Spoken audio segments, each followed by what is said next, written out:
Selamat malam Bapak Ibu Saudara yang Tuhan kasihi.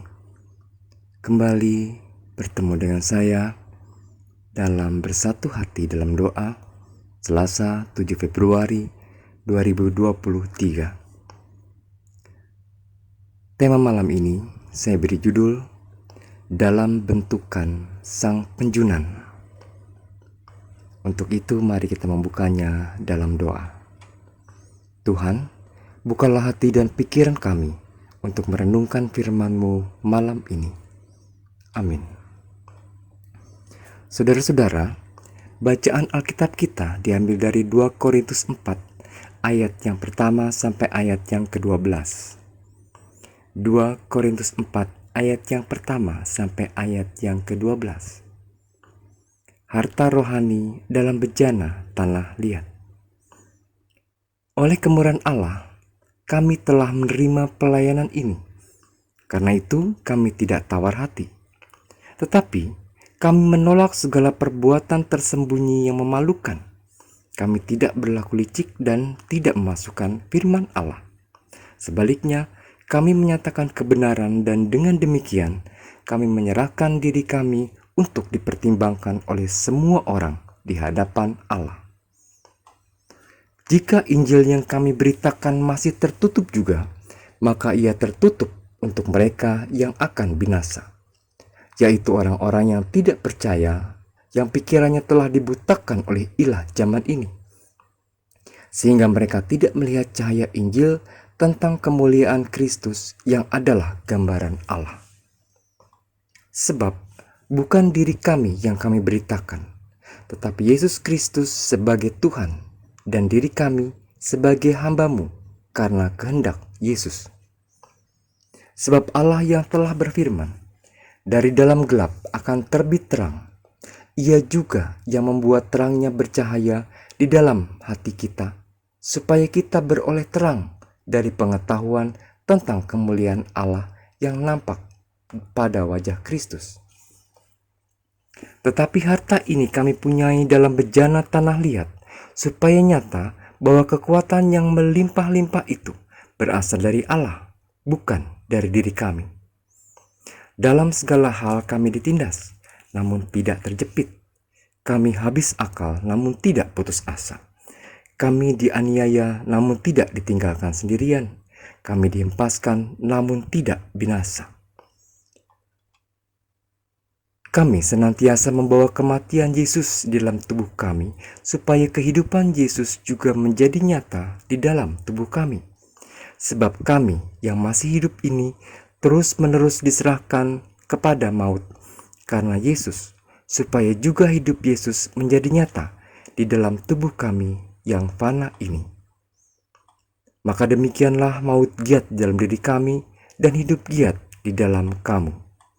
Demikian firman Tuhan. Saudara-saudara, ada sebuah lagu yang liriknya mengatakan bahwa jalan hidup tak selalu tanpa kabut yang pekat dan seterusnya.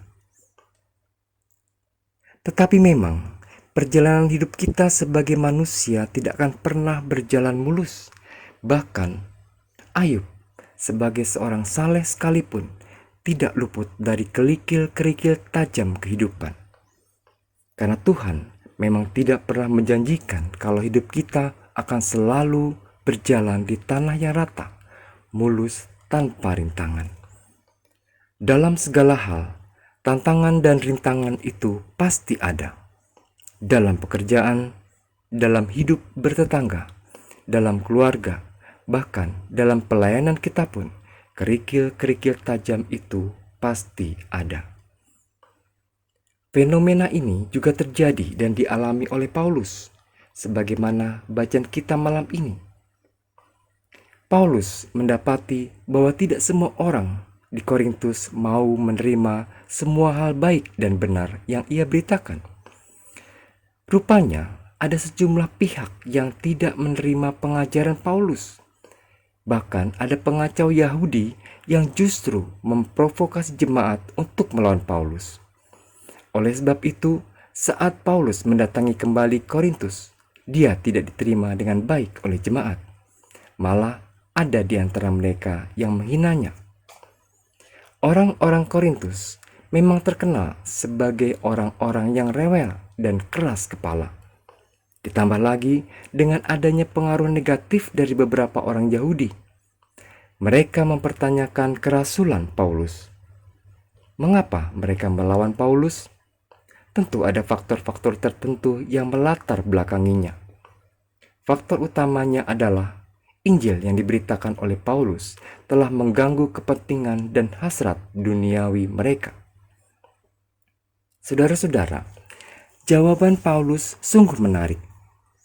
Di sini kita melihat bagaimana Paulus melakukan pembelaan atas tuduhan yang ditujukan kepadanya. Dalam hal ini, Paulus menegaskan bahwa pelayanan pemberitaan Injil yang dia lakukan itu terjadi karena kemurahan Allah saja, bukan karena keinginannya sendiri.